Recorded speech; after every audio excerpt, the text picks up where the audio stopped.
Hola, buenos días. Muchas gracias al comité organizador por la invitación y realmente pues contento de volverlos a ver y de hablar temas que me gustan mucho. Como decía la doctora González, me formé en Barcelona, pues España es un país que tiene alta prevalencia de enfermedad celíaca, entonces me entrené bastante ahí. No podíamos dejar pasar el diagnóstico de enfermedad celíaca y entonces pues adquirimos muchas habilidades con esos pacientes y ahora día a día vemos cada vez más pacientes con enfermedad celíaca y que básicamente quiero que hagamos un abordaje adecuado porque a veces restringimos a los pacientes de alimentación y a veces no tiene sentido hacerlo. No tengo conflicto de interés con la siguiente presentación y la agenda del día de hoy es un poco ambiciosa. Vamos a hablar un poco de definición, vamos a hablar de qué ha pasado en la historia con el gluten, con el trigo, un poco de epidemiología, manifestaciones clínicas y lo que más me interesa es cómo hacer el abordaje diagnóstico, cómo dirigirlo, ¿verdad?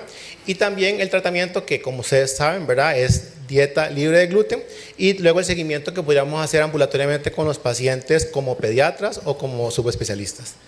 Entonces, la enfermedad celíaca, recordar nada más que es un trastorno sistémico que tiene una base inmunológica y se debe a la ingesta de gluten y otras proteínas. Y esto va a ser en pacientes que están predispuestos genéticamente. Entonces, recordar, ¿verdad?, que la clínica va a ser muy variable, puede haber sintomatología digestiva, extradigestiva, el paciente estar completamente asintomático y vamos a encontrar anticuerpos circulantes específicos que me gustaría que los repasáramos ahora más detenidamente para saber qué serologías enviar. También vamos a encontrar alteración de los halotipos DQ2 y DQ8 que son específicos para enfermedad celíaca y en muchos casos vamos a encontrar enteropatía. Pues sabemos que ha venido aumentando en las últimas décadas, en los últimos 30 años ha venido aumentando considerablemente la prevalencia y antes se hablaba nada más de países donde había donde había personas caucásicas, pero ahora vemos incluso en Costa Rica y vemos en niños también indigenitas que a veces pensábamos que no, pues también hay enfermedad celíaca. Entonces un poco de historia nada más, me di la tarea de buscar ¿qué pasaba con la enfermedad celíaca desde antes? Pues como pueden ver, el doctor Celso desde hace mucho tiempo, en el primer siglo después de Cristo, ya hablaba de que había una enfermedad donde el paciente era un celíaco y tenía una enfermedad que era parecida a una diarrea. Luego más adelante, Areteo Capadocia habló de que había una enfermedad intestinal que se prolongaba por mucho tiempo y utilizó el término coliacaos, ¿verdad?, que quería decir un paciente que sufría del intestino. Más adelante, ya en 1856, se tradujo este término a celíaco.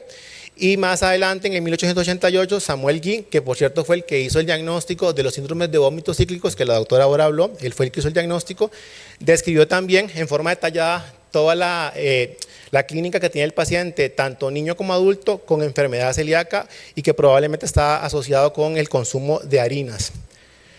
A mediados del siglo XX quedó claro que la enfermedad celíaca ocurre en todos los individuos que consumían esta proteína, que era sobre todo trigo, pero vamos a ver que no solamente es trigo, también es cebada y centeno, y que probablemente todo esto ocurrió cuando el ser humano dejó de comer carnes y frutas y pasó a productos elaborados con harina.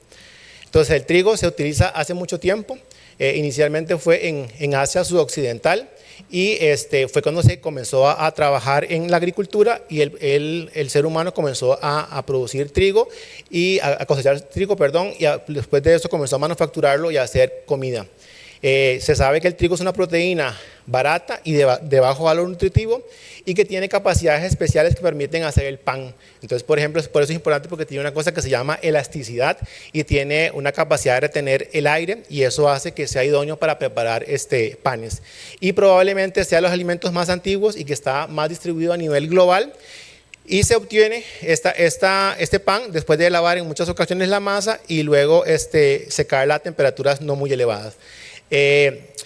Me pareció súper interesante que en 1941, por ahí la Segunda Guerra Mundial, nos quedamos sin comida, entonces a nivel europeo y norteamericano comenzaron a decir, bueno, ¿qué hacemos para que la gente no se muera de hambre? Entonces tuvieron algunos objetivos, sobre todo de producción agrícola, dentro de ellos fue incrementar la producción de trigo. Y se logró hacer eso hasta aumentar 5 veces la producción de trigo, pero lamentablemente hubo se mezclaron muchos trigos y eso favoreció a que antes el trigo de los años 40 tenía alrededor de 10 genes en su genoma y las harinas de ahora más de 150.000 genes en su genoma. Entonces, ¿qué es el gluten? Bueno, el gluten es la fracción de proteínas de los granos del cereal, sobre todo de trigo, y sobre todo vamos a hablar de la gliadina. Recordar que no solamente el trigo, también sería centeno y cebada, y lo que va a pasar es que van a haber moléculas que no son digeridas de gliadina y esto va a hacer que tenga un efecto tóxico a nivel de la mucosa intestinal, sobre todo de duodeno, y lo que va a producir es una reacción inflamatoria importante. Ha venido aumentando cada vez más los casos de enfermedad celíaca. Dicen que alrededor del 1% de toda la población mundial puede padecer enfermedad celíaca. Muchos de ellos pasan asintomáticos y afecta igual a niños y adultos y sobre todo tiene mayor incidencia en mujeres. Y se dice que si hacemos un diagnóstico de enfermedad celíaca probablemente se nos queden 5 o 10 pacientes en diagnosticar, o sea, es bastante prevalente. No voy a meterme mucho en la parte de la fisiopatología, pero sí lo que sabemos es que cuando consumimos este gluten, lo que va a pasar es que las moléculas de gliadina no se van a digerir y lo que van a producir es que se van a quedar en el lumen intestinal. Posteriormente van a pasar a la barrera intestinal y se van a poner en contacto con las células, con los antígenos en la lámina propia y lo que va a producir es una liberación de una respuesta inflamatoria importante, liberación sobre todo de citoquinas y el interferón, y esto es por las moléculas HLA, sobre todo, sabemos que DQ2 y DQ8 que se usan en enfermedad celíaca. Y posteriormente lo que se va a producir es una respuesta inmune exagerada e inflamatoria y esto lo que conlleva es a la alteración de la vellosidad del duodeno, ahora que tiene una atrofia vellocitaria, va a producirse hiperplasia de las criptas y también linfocitos intraepiteliales van a aumentar. Entonces, las formas clínicas que hay, variadas según lo que ustedes lean, ¿verdad? Pero se dice que están las formas clásicas, las no clásicas, los pacientes que están completamente asintomáticos y los que tienen datos subclínicos. Con respecto a la forma clásica, esta es la más frecuente que vemos en edad pediátrica y usualmente van a dar síntomas y signos de malabsorción intestinal. Entonces vamos a encontrar niños con diarrea, esteatorrea, falta de apetito, pérdida de peso, falla en el medro y anemia ferropénica dentro de las carencias que van a tener porque no hay absorción de estos nutrientes, el hierro a nivel duodenal no se va a absorber. Y la no clásica, que es más frecuente en adultos, pero también se encuentra también en niños, que puede ser con poquitos o muchos síntomas y sobre todo van a dar malabsorción selectiva de algunos micronutrientes como sería el hierro, el calcio y la vitamina D y puede producir síntomas digestivos y no digestivos. Dentro de los digestivos, un poco inespecífico, dolor abdominal, distensión abdominal, flatulencias, diarreas, ¿verdad? Y los extraintestinales, pues podemos encontrar algunos asociados con esa malabsorción selectiva, como sería una anemia ferropénica, problemas de osteoporosis por el calcio que no se absorbe adecuadamente. También produce alteración de las pruebas de función hepática.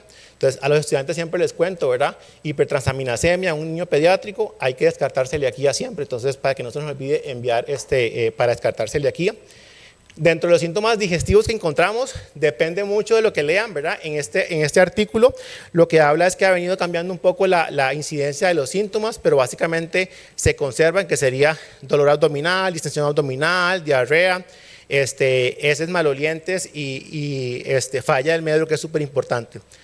También podemos encontrar pacientes con síntomas inespecíficos. Eso podría, como pediatras, encendernos la alerta de un paciente que consulte con nosotros y tengamos que no aumenta de peso, está fallado, con baja talla, tiene una diarrea crónica y no es la diarrea funcional que decía la doctora Cambronero ahora, sino que es una diarrea donde ya el paciente la pasa muy mal, el paciente se distiende un montón, no aumenta de peso, tiene anemia que no responde a la ferroterapia, ¿verdad? Sobre todo oral. Dermatitis específicas como el herpetiforme, que es muy frecuente en enfermedad celíaca, fatiga y demás, son síntomas muy inespecíficos, pero debemos de encendernos el bombillo de que podría ser una enfermedad celíaca. Y dentro de las extradigestivas se separan en diferentes grupos. Tenemos las cutáneas, dentro de la más frecuente está la dermatitis herpetiforme, que es muy frecuente que veamos en enfermedad celíaca.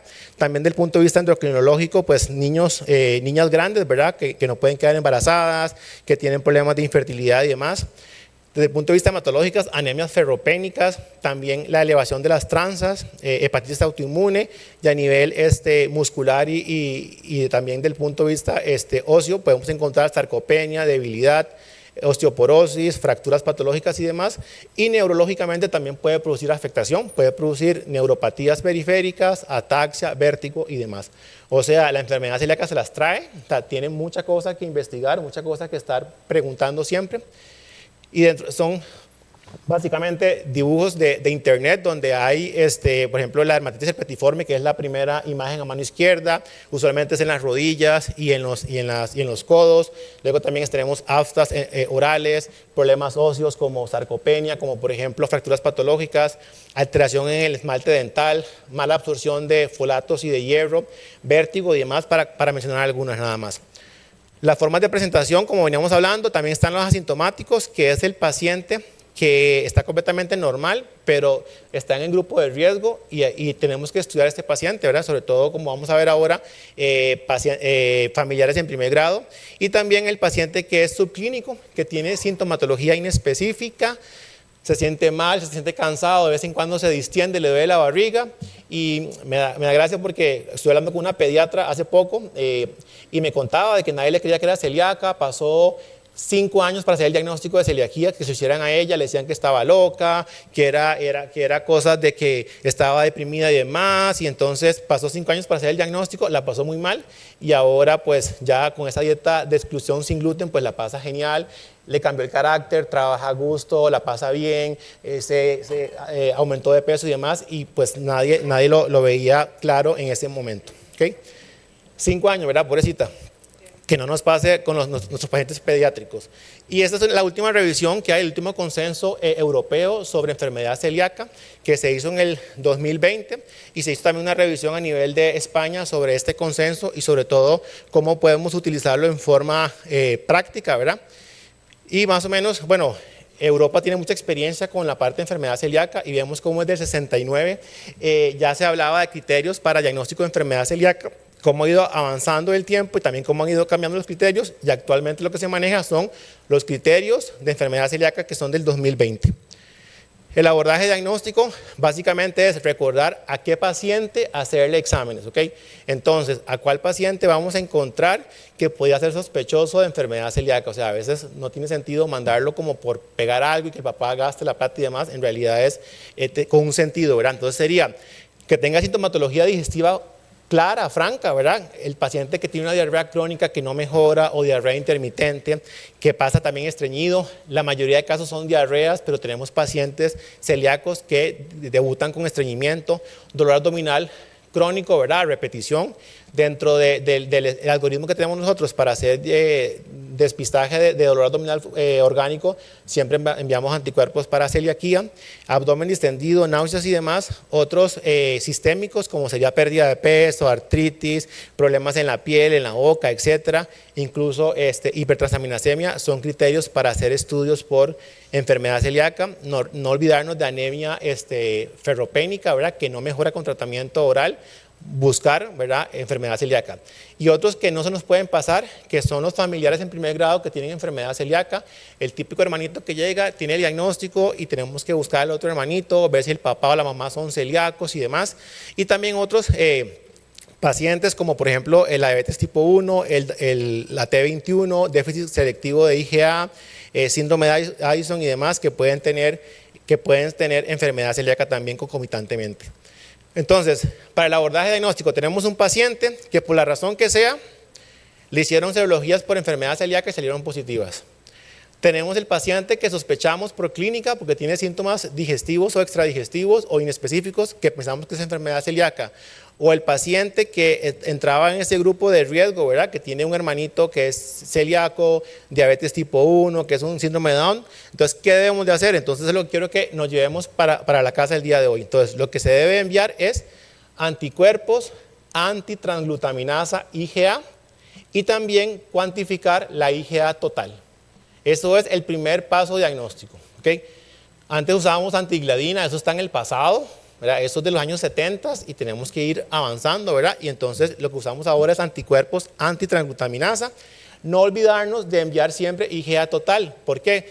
porque si tenemos un déficit selectivo de la IgA y enviamos anticuerpos antitransglutaminasa que son del tipo IgA, van a salir falsamente normales y descartaríamos celiaquía, pero esto está mal, ¿ok?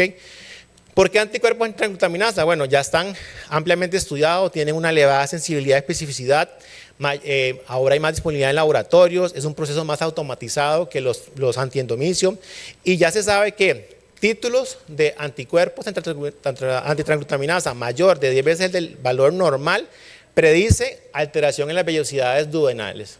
Entonces, este paciente que nos llegó la semana pasada al hospital, un paciente con dolor abdominal, cacas dispépticas, falla para progresar, anemia ferropénica, y tenía unos anticuerpos antitransglutaminasa en 4000. Nunca había visto unos tan altos, en 4000. Inmediatamente le mandé los antiindomicios, que ahorita es lo que quiero que veamos, y le quitamos el gluten en la dieta. Y la otra también, recordar que hay falsos positivos donde van a tener títulos muy bajitos y entonces que puede ser debido a otras patologías. Entonces, ¿por qué debemos enviar la IgA total? Por lo que les dije anteriormente, porque a veces puede haber una disminución de la IgA total sérica, un déficit de la IgA, y nos puede hacer errar en el diagnóstico. ¿Qué podríamos enviar ahí? Podríamos enviar genética, que serían los HLA de Q2 y de Q8, los cuales nos pueden ayudar a encaminar el paciente. Entonces, pacientes que tengan HL de Q2 o de Q8 negativos descartan el diagnóstico de enfermedad celíaca. ¿Okay? Al contrario, el que tenga la genética positiva no quiere decir que sea celíaco necesariamente. Hay un porcentaje de pacientes que pueden andar por la calle, tener la genética positiva y nunca desarrollar enfermedad celíaca, nunca tener elevación de anticuerpos antitransglutaminasa, nunca hacer problemas de malabsorción, de enteropatía, y andan por la vida como si nada. Entonces, enviarlos cuando tenemos dudas diagnósticas, pero el que esté negativo nos ayuda a descartar la patología. El estudio genético tenemos que vamos a encontrar los DQ25 y DQ28 y que esto nos ayudan a lo que les dije ahora, que el que esté positivo no confirma el diagnóstico de enfermedad celíaca. Esos pacientes, ¿qué hacemos? Bueno, a esos habría que enviarles probablemente esos que tienen una IgA disminuida total, tendríamos que mandarle anticuerpos antitransglutaminasa IgG, o mandarle también antiendomicio, o mandarle los antigliadina más específicos. Entonces, ¿cuáles son los que se envían? Los antigliadina desaminada. Antes usaban nada más antigliadina, ahora se usan los desaminada, y tiene una característica importante que es muy sensible y específica, y se usan estos déficits selectivos de IgA. ¿Qué seguimos? Bueno, este paciente decimos anticuerpos antitransglutaminasa, están 10 veces el valor normal. ¿Qué hay que hacer? Referirlo. No se lo dejen. Refirieron con un experto o con alguien que sepa manejar celiaquía, porque hay que hacer un descarte de otro montón de cosas más. Entonces, ese paciente que le hicimos anticuerpos antitransglutaminasa tiene una IgA normal con anticuerpos súper elevados, lo referimos con el especialista para valorarlos. Y en esta segunda valoración le vamos a enviar anticuerpos antiendomicio, que también son muy específicos, y eso nos podrían hacer el diagnóstico de la enfermedad celíaca sin hacer biopsias duodenales.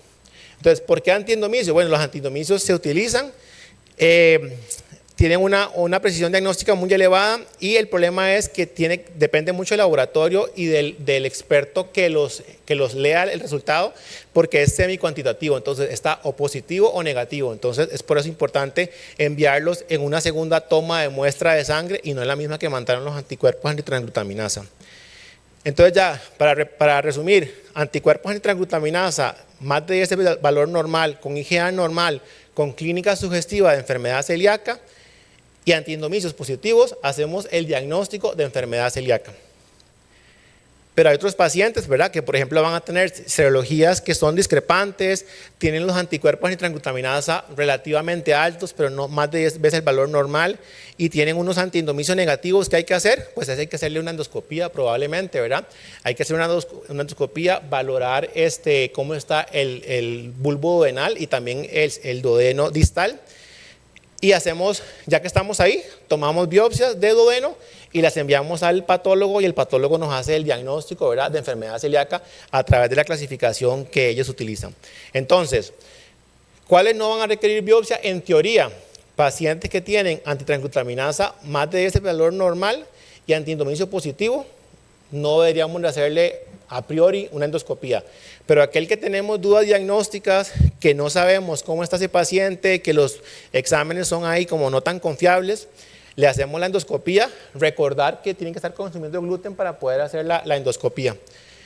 Y también el otro paciente que no calza en uno ni en el otro y que tenemos dudas, los papás no saben si sí o si no, habrá que discutir con los papás, con el niño, para ver si sometemos al niño a un procedimiento endoscópico. Pues obviamente una endoscopía no es inocua, ¿verdad? Hay que sedarlos, riesgo de perforación, riesgo de sangrado, etc. Entonces eso hay que hablarlo, ¿está bien?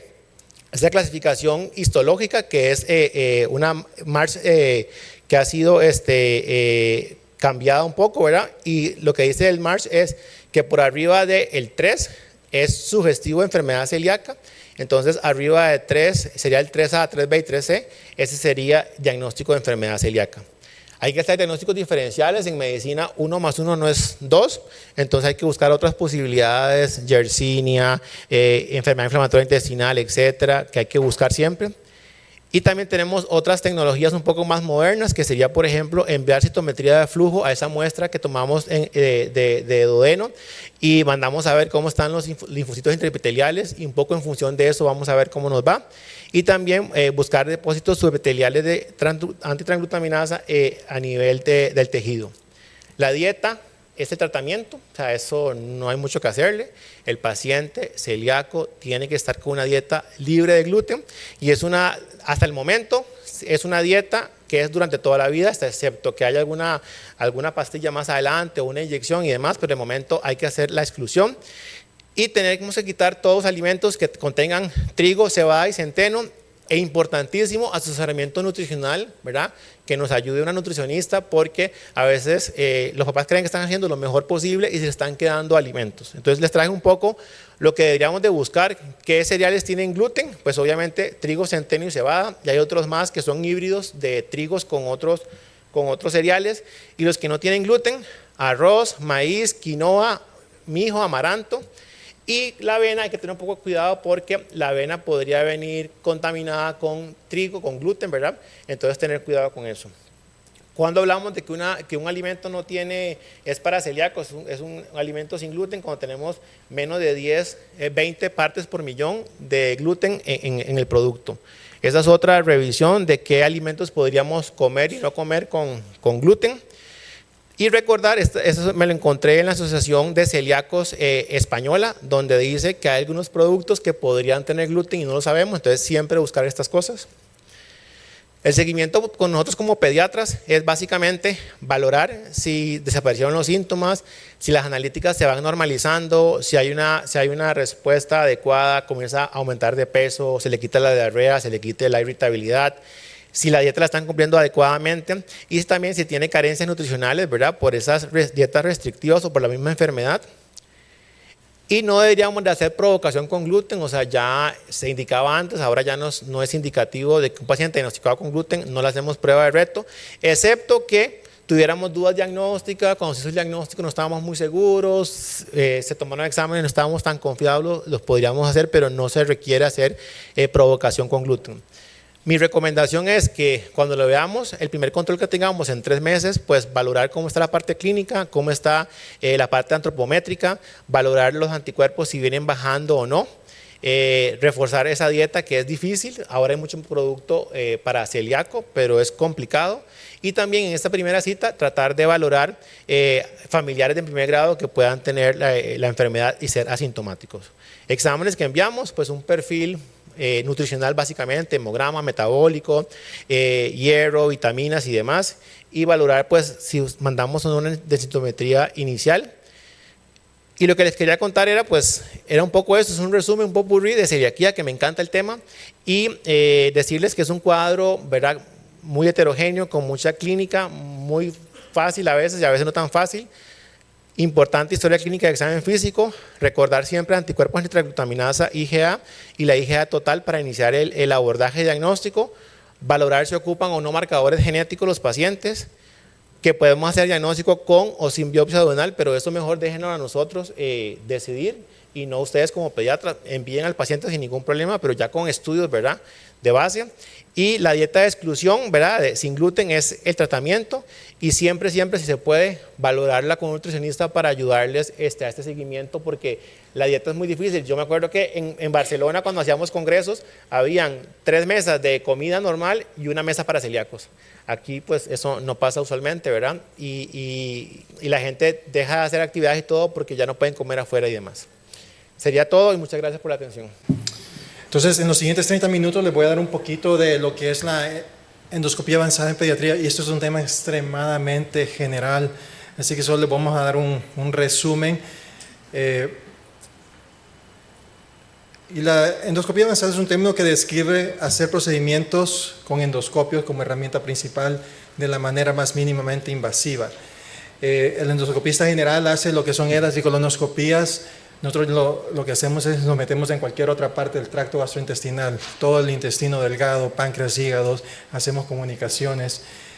Hacemos CEPRES, colangiopancreatografía retrógrada endoscópica, ecoendoscopía, manejamos estrecheces de diferentes tipos en diferentes lugares, enteroscopías de jalón simple, doble o por empuje, colocamos tubos de alimentación, removemos cuerpos extraños difíciles, y por otro lado, ya por la situación de mucha obesidad en pediatría en Estados Unidos, estamos empezando a ver el tema de lo que es endoscopía bariátrica. En Estados Unidos hay un promedio más o menos de 20 hospitales que ofrecen este servicio. Solo hay 12 gastroenterólogos pediatras que podemos hacer ambos CEPRES y ECOS. Entonces, esta es una área extremadamente nueva, con muchas oportunidades para nuestros pacientes pediátricos. Y obviamente el reto más grande para nosotros es cómo utilizamos lo que aprendimos con los adultos en pacientes que tienen una anatomía mucho más pequeña, con equipo que es estándar para adultos. Entonces nos toca mucho improvisar bastante. En cuanto a la CEPRE, para que ustedes tengan la idea, es diferente a un endoscopio regular, porque el endoscopio regular tiene una visión frontal. El duodenoscopio tiene una visión, lo que decimos, lateral, y esa visión lo que hace es que nos permite posicionarnos enfrente de la papila para accesar ambos ductos pancreáticos y biliares. Las indicaciones que tenemos hoy en día para lo que es una CEPRE pediátrica, lo más común es una piedra en el colédoco con un lodo biliar, pero también ya de intervención estamos manejando dilataciones, ya sea congénitas o adquiridas, derivamos diferentes tipos de fugas biliares por trauma, por accidentes, manejamos el flujo de bilis por medio de esfinterotomías, como es la situación de un coledococele tipo 3, la malignidad, gracias a Dios, es extremadamente raro en niños. Casos pancreáticos, pancreatitis biliar aguda para poder remover la obstrucción distal y mejorar la pancreatitis recurrentes, traumas, piedras, fugas, y ya estamos haciendo también lo que son drenajes de pseudoquistes pancreáticos. Y ese es un ejemplo de las cosas que estamos lidiando hoy en día. Entonces usted se da cuenta, es una paciente de 12 años, ya es común ver eso en Estados Unidos, 71 kilos, ya venía con un año de evolución de tener síntomas de cólico superior derecho. En este caso vino con un día de evolución, una hiperbilirubinemia directa de 3.8, enzimas hepáticas elevadas, bastante debido a un hígado graso, y obviamente lo interesante es que en el colédoco, en el ultrasonido, tenía una cantidad masiva de piedras. Lo que están viendo ahorita es un esfinterotomo que se pasa por el canal de trabajo de un endoscopio. Y nosotros usamos guías, donde ponemos una guía podemos avanzar lo que es el instrumento. En este caso lo primero que queremos hacer es canular y obviamente hacer una esfinterotomía. Este paciente, se dan cuenta, tiene una cantidad de piedras a nivel del colédoco. Entonces eso también nos guía a decidir. Entonces aquí estamos haciendo una esfinterotomía amplia para poder remover las piedras, y después lo que hacemos es utilizamos diferentes balones. Los balones son, siempre removemos el esfinterotomo, pasamos un balón de extracción y ya media vez adentro de la vía biliar empezamos a sacar todas las piedras. Pero lo importante es ver y tratar de predecir en endoscopía avanzada es cómo es que los casos se nos pueden complicar. En este caso, este paciente que tiene una cantidad exagerada de piedras, esta papila se va a inflamar. Entonces, vamos a abordar el caso de una manera en que aplicamos lo que se llama, ve cómo está inflamada ya, un stent plástico biliar prácticamente se inserta en lo que es el colédoco. Este tipo de prótesis se quedan ahí más o menos por Entonces, en este caso terminamos poniendo lo que es una prótesis biliar. Retomamos el caso después en 2 meses, quitamos la prótesis y ya estamos haciendo otro procedimiento que es una colangioscopía. Entonces, es en sí un endoscopio súper chiquitito que se pasa por el canal de trabajo del duodenoscopio. Entramos a lo que es la vía biliar y aquí prácticamente podemos ya evaluar lo que es cómo se mira el colédoco prácticamente por adentro. Y lo usamos bastante para en sí asegurarnos que no hemos dejado piedras, pero también esto ya es otra nueva tecnología donde podemos pasar endomicroscopios, pinzas, podemos hacer intervención a nivel del colédoco. Otro ejemplo de caso donde CEPRES es muy importante es pacientes con pancreatitis hereditaria. Esta es una paciente que tiene mutaciones que lo que hace es que causa que las enzimas pancreáticas se activen antes de ser liberadas al ducto, entonces se activan adentro del páncreas. En este caso tenemos un colédoco muy inflamado por la cabeza del páncreas que está muy inflamada por la pancreatitis. Aquí prácticamente accesamos ambas vías, biliar y pancreáticas, quitamos todas las piedras y ponemos 2 stents. Estos stents o prótesis lo que hace es asegurar lo que es el flujo de bilis y de fluidos pancreáticos. Y después obviamente se retoma este caso en más o menos 2 meses. A veces podemos dejar esos stents hasta 6 meses.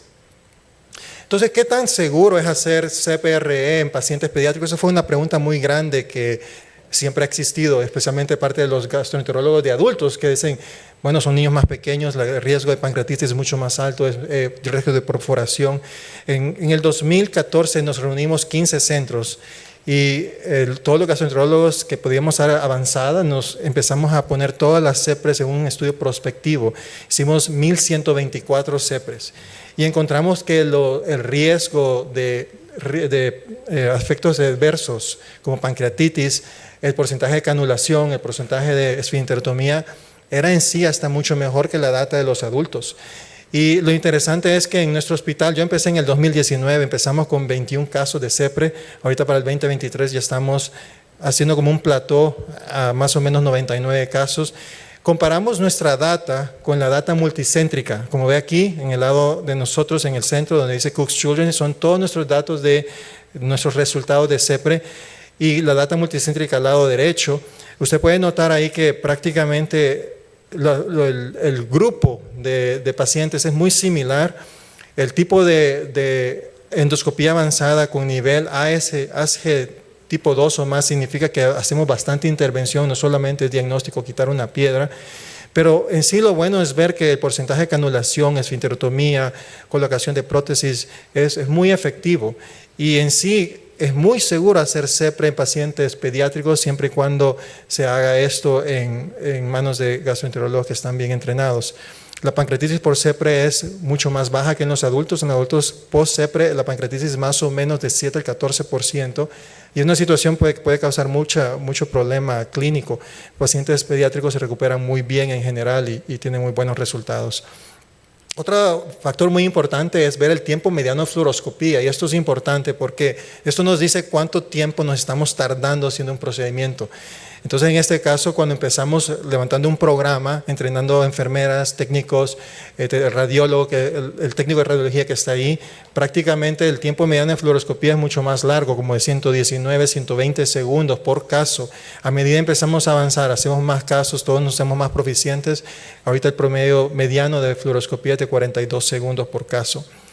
¿Qué más? ¿Dónde podemos innovar y estamos haciendo más en estos pacientes? Es el manejo de laceraciones hepáticas secundarias a trauma cerrado de abdomen, especialmente estos pacientes que tienen lo que decimos una laceración tipo 4 o 5, donde hay una disrupción por lo menos del 25 al 75% del parénquima. Muchas veces hay bastante fuga biliar. Estudiamos de 195 CEPRES que 6.5% de esos casos se les hizo una CEPRE por un trauma hepático donde había una fuga biliar. Y encontramos lo interesante es que estos pacientes todos tenían un dreno percutáneo para tratar de resolver, porque lo que pasa es que la vía biliar está destruida, entonces no puede fluir al conducto biliar principal y entonces se acumula y se hacen biliomas, se hacen abscesos, mucho problema. Tratar esto quirúrgicamente es un problema, porque obviamente muchas veces te requiere remover un segmento del hígado. Entonces lo que hemos tratado de hacer nosotros es que manejar estos pacientes, lo que hacemos es que empezamos a hacer una canulación de la vía biliar. Y aquí donde nos toca improvisar es utilizar lo que son stents o prótesis que usamos en adultos en páncreas, los estamos usando en niños porque son de French más pequeño. Como pueden ver aquí, en esta imagen, aquí tenemos una colangiografía y usted nota aquí que prácticamente, vamos a ver, aquí tenemos la bifurcación más o menos como aquí donde estoy apuntando con el cursor. Y después de poner contraste, el liqueo de bilis está aquí arriba, está intrahepático a nivel del lóbulo derecho. Entonces colocamos esta prótesis, la dejamos por 2 meses, retiramos la prótesis, retiramos el dreno y prácticamente eso resuelve completamente toda la situación. Vamos a avanzar por el tiempo, hablar un poquito de econdoscopía. Econdoscopía es una novedad que nos ayuda bastante a lo que es evaluar órganos vecinos al tracto gastrointestinal y también diferentes lesiones a nivel de intestino. Entonces lo que usted tiene aquí, solo piense que es como un ultrasonido regular, donde usted tiene un sistema con un cristal, tiene una fuente eléctrica, este cristal al ser excitado con electricidad produce sonidos o produce un pulso. Este pulso corre por medio del órgano, pega en un órgano y regresa como un eco, llega al cristal y se crea una imagen. Entonces, los endoscopios que utilizamos producen diferentes imágenes hiperecoicas, anecoicas, hipoecoicas, y este es un ejemplo de qué es lo que estamos usando. En este caso, ponemos un endoscopio radial, tiene un transductor que causa una imagen perpendicular a la imagen de la cámara, y es como que se está haciendo un corte axial, como un CT scan, donde está viendo el paciente, en este caso de pies a cabeza, está haciendo un corte axial. Y puede ver aquí cómo se puede ver la anatomía, es muy, muy clara. Podemos ver, en este caso, riñón izquierdo, arteria y vena esplénica, el páncreas está acá. Nosotros utilizamos las diferentes arterias y venas para identificar los órganos. Y el endoscopio radial me ayuda mucho a hacer la parte diagnóstica. Cuando necesitamos hacer una intervención, entonces cambiamos a un endoscopio lineal. En este caso, si avanzamos este ecoendoscopio y lo metemos en lo que es adentro del duodeno, prácticamente a este nivel. Aquí tenemos ya lo que es un vaso muy importante, la vena mesentérica superior, el confluente portoesplénico, la vena porta. Entonces ya sabemos que aquí es la cabeza del páncreas y este es el colédoco. Entonces esto es importante porque las indicaciones para utilizar una eco, en este caso es para evaluar lesiones subepiteliales. Piense que cuando nosotros estamos haciendo ecoendoscopía podemos modificar la frecuencia de cómo ese sonido va a penetrar el órgano. Si usamos una frecuencia demasiado alta, entonces no penetramos mucho, podemos evaluar bastante superficial. En este caso tenemos un paciente que evaluamos un GIST, que son lesiones que pueden estar en el estómago, en el esófago, en el duodeno, diferentes capas. Podemos utilizar también este tipo de endoscopía para hacer una evaluación antes de remover una piedra. Si evaluamos el colédoco y no hay una piedra, entonces no hay por qué hacer una CEPRE y poner al paciente en riesgo de una pancreatitis post-CEPRE. Otra situación que ahorita estamos haciendo muy seguido, que es bastante positivo, es hacer lo que son biopsias de hígado por medio de endoscopía con un endoscopio lineal. El endoscopio lineal, la diferencia es que en vez de tener el transductor que produce una imagen perpendicular a la imagen, el lineal lo produce de frente. Entonces, donde yo pongo mi imagen, puedo ver dónde va a ir la trayectoria de mi instrumento. Puedo poner Doppler y puedo asegurarme que no estoy en ninguna manera dañando algún órgano. Este es un ejemplo de una biopsia hepática a nivel, aquí el transductor está más o menos en el fondo del estómago, y ahí accesamos lo que es el lóbulo izquierdo. Si queremos accesar el lóbulo derecho tenemos que irnos a bulbo, y las biopsias son muy adecuadas y es bastante seguro porque no estamos obteniendo biopsias a ciega. Este es otro ejemplo, usamos también para intervención lo que es drenaje de pseudoquistes, en este caso colocar stents. Hoy en día, especialmente pacientes que tienen quimioterapia, pacientes que tienen traumas de abdomen y crean pseudoquistes, este tipo de tecnología se puede utilizar para ayudar a estos pacientes. Este es un ejemplo de una paciente de 6 años con un trauma abdominal de abdomen.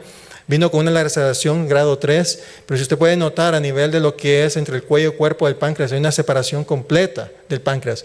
Estos pacientes, si no se les hace nada, eventualmente desarrollan un pseudoquiste, pero también pierden lo que es del cuello en adelante. Ese páncreas se hace atrófico y prácticamente se muere. Entonces, lo interesante es que esta niña de 6 años, después de 3 días, estaba bien, se fue a la casa, comió, la lipasa estaba levemente elevada. A las 3 semanas ya tenía un pseudoquiste, lipasa de 1600. A las 6 semanas ya tenía dolor después de comer, tenía un dolor significativo y una lipasa más elevada. Entonces, ¿qué es lo que hacemos con estos pacientes? Pues con la eco radial lo que hacemos primero es hacer una evaluación general. Y como es radial, me da un panorama más general de la visión de campo. Puedo medir el tipo de pseudoquiste que hay. Usamos también el lineal para colocar un stent Axios, que es un stent metálico completamente cubierto, que lo que tiene tiene la forma de una pesa de ejercicio, que tiene como una copa a un lado y una copa a otro lado. Aquí estamos haciendo un agujero prácticamente en el estómago y nos estamos conectando directamente hacia el páncreas, como lo puede ver aquí en la imagen endoscópica. Al introducir prácticamente la punta cerámica, entonces liberamos lo que es la primera copa, que lo van a empezar a ver exactamente aquí. Y esa copa afianza lo que es el páncreas hacia la pared del estómago. Entonces aquí estamos con la primera copa y después retiramos y empezamos a liberar la segunda copa ya en el estómago, como lo está viendo aquí en la endoscopía. Entonces prácticamente eso descomprime. Este paciente liberó más o menos como 400 ml de líquido pancreático, pero la ventaja fue que esta paciente, después de comprimir y quitar ese pseudoquiste, pude hacer una CEPRE, canular ambos, vía pancreática, vía biliar, conecté el conducto pancreático que estaba normal, puse una prótesis larga y obviamente ya este paciente tiene chance de salvar esa porción del páncreas. Entonces, otro de los casos que vemos comúnmente que somos consultados es para manejar lo que son estrecheces congénitas. Estrecheces debido a que hay una atresia esofágica, que eventualmente se hace una anastomosis, pero muchas veces causa una estrechez recurrente. Y entonces estos pacientes lo que sucede es que cursan por muchas dilataciones esofágicas, las dilatan a veces mensuales o cada dos meses o cada semana. Esta paciente que me llegó tenía lo que se llama una estrechez esofágica recurrente porque ya se había dilatado múltiples veces. Y en realidad me la habían mandado porque tenía una fístula traqueosofágica. Querían que yo le cerrara la fístula traqueosofágica a pesar de que necesitaba una dilatación prácticamente cada 2 semanas. Entonces, para entender cómo es que ocurren estas fístulas, es que cuando el paciente está comiendo, prácticamente hace este tipo de presión. La fístula se crea porque hay una cantidad de presión en la diferencia del lumen de lo que es el esófago dilatado y la estrechez. Cuando existe eso, se crea la fístula. Para mejorar y resolver la fístula, hay que mejorar en realidad el lumen, no hay que cerrar esa fístula. Entonces la respuesta más común es dilatar el esófago, pero el problema es que causa una disrupción a nivel de la mucosa normal. La fibrosis no se altera, entonces obviamente se vuelve a sanar y se cierra inmediatamente. Entonces lo que hemos estado haciendo en este tipo de estrecheces que son muy cortas, refractarias, es que usamos la endoscopía, y esto en realidad somos primeros en describir esto, es utilizar la ecoendoscopía para evaluar qué tan gruesa es dónde está la fibrosis y qué tan gruesa es la pared. Y eventualmente lo que empezamos a hacer, en vez de solo estar dilatando, empezamos a usar lo que son cortes radiales. Esta es una tecnología que se ha descubierto con los adultos. Entonces estos cortes radiales lo que hace es que hacemos cortes y hacemos una disrupción a nivel de la fibrosis, donde prácticamente está lo que no podemos romper con el balón.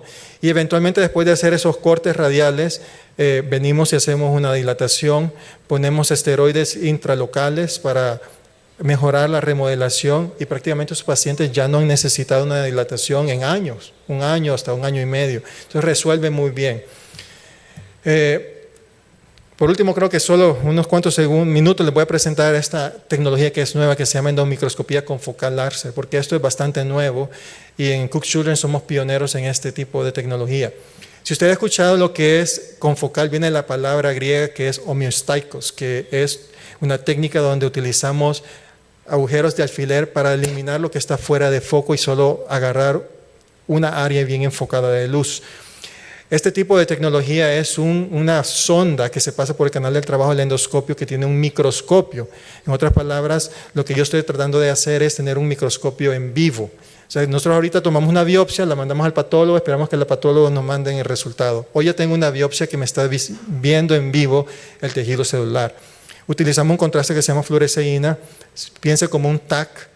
Cuando usamos contraste por medio de TAC, tenemos que el contraste para crear la imagen.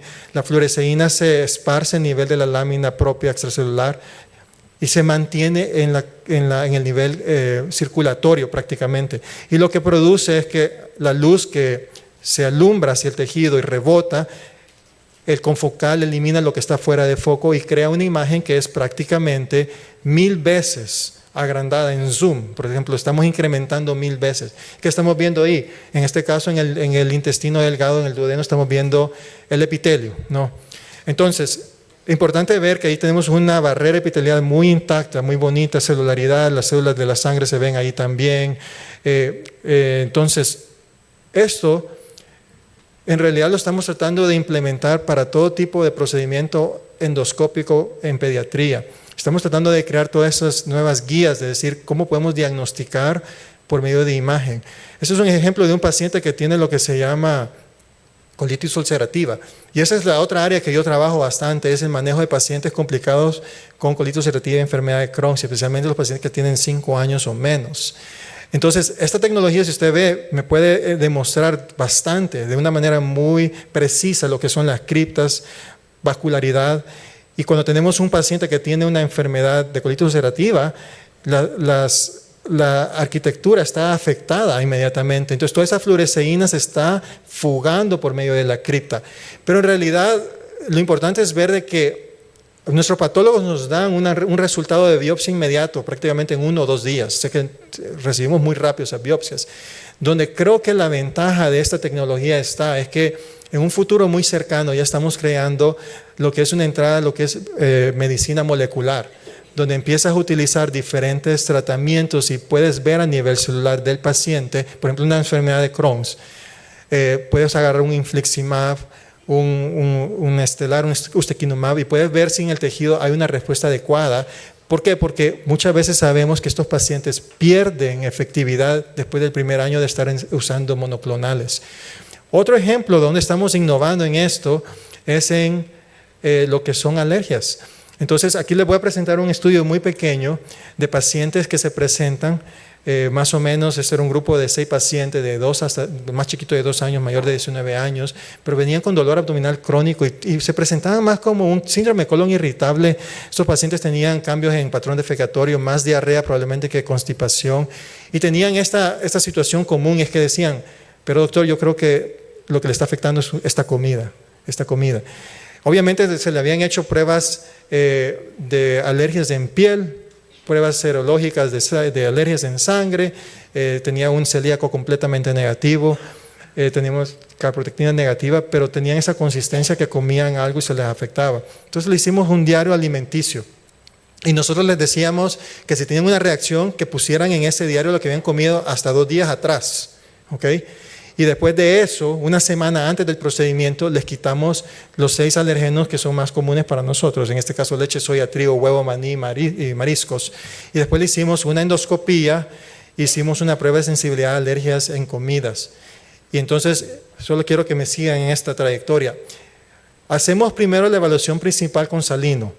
Primero lo que tenemos que demostrar, obviamente, es que el paciente no tiene ni siquiera ningún daño a nivel epitelial. Entonces lo que estoy haciendo aquí es prácticamente poniendo el endomicroscopio, evaluando la integridad de la barrera epitelial. Eso es lo primero que estoy haciendo acá. Y después de hacer eso, le tiro el alergeno específico que está purificado. Y después de poner el alergeno, yo quiero que usted se fije bien, la parte negrita, el epitelio está intacto. ¿Okay? Esa es la vellosidad, un epitelio intacto. Media vez yo ya tiré el alergeno acá. Vamos aquí a este video acá. Mire cómo el epitelio empieza a dañarse. Pero lo interesante es que no tiene una reacción inflamatoria marcada en la biopsia. Pero usted puede notar que ahorita todo lo negrito en el trasfondo, ya en el lumen, se está escapando la fluoresceína que le puso el paciente endovenoso. Y no solamente eso, empezamos a notar criterios donde mostramos un daño de la barrera. La fluoresceína empieza a fugarse. Otra situación que ocurre bastante es lo que decimos un derramamiento o desprendimiento de las células epiteliales. En este caso, en este paciente empezamos a notar que la barrera, que ya está prácticamente afectada, separada, las células epiteliales empiezan a prácticamente fugar del epitelio. Entonces, esto lo que nos está ayudando es a entender que no todas las alergias son IgE. A veces hay unas alergias que son un poquito más complejas. Podemos probar diferentes alergenos en nuestros pacientes y obviamente cuando encontramos que hay un problema específico, digamos que sea, vamos a decir leche, vamos a decir trigo, después diseñamos una dieta específica, se lo quitamos y el problema completamente se resuelve. Entonces, esto es un ejemplo de cómo estamos innovando y tratando de hacer una medicina más individualizada en nuestros pacientes. No tengo tiempo, pero les iba a hablar un poquito de enteroscopía, que estamos haciendo especialmente para remover lesiones más complicadas y colocación de gastrostomías percutáneas